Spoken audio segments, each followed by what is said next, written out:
Heroic, humble, and heartbroken all at the same time. Tonight we hear from the pilot who had to land in the ocean off Molokai. Good evening and thanks for joining us. I'm Paula Akana. And I'm Kenny Choi in for Youngji Denise. All new at 6 tonight. He describes the ordeal, what it took to land, and the weight he now carries knowing that one passenger did not survive in the aftermath.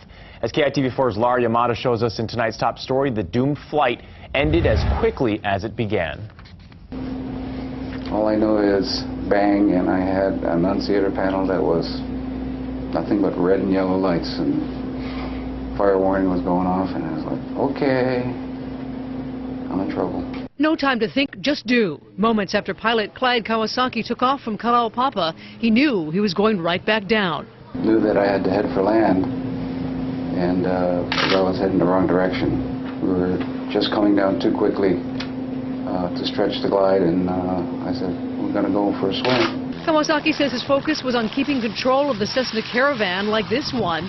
Those decades of training kicking in, nose up, wings level, but facing Kalaupapa's high winds and choppy waters. I remember lurching off to one side, heading my head, and one of the first things that I came back up, one of the first things I saw was the cockpit, which was blood all over the place. It looked like most people were waving or looked like they were okay. And minutes later, pilot Josh Lang and his girlfriend Jamie Thompson, on their way to visit friends on Maui, got the distress call, spotted the plane 500 yards offshore, and guided rescue crews to the wreckage. He was a hero to land in the water and to everybody get out.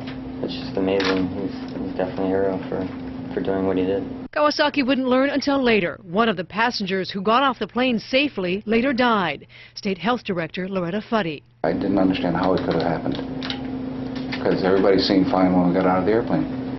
Today, a salvage ship is pulling up the wreckage, focused on finding the engine and maybe some personal things.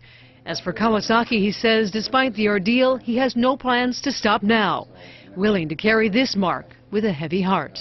I'm supposed to finish my career flying whenever that happens, never having damaged an aircraft, never having hurt anybody. That's how it's supposed to end.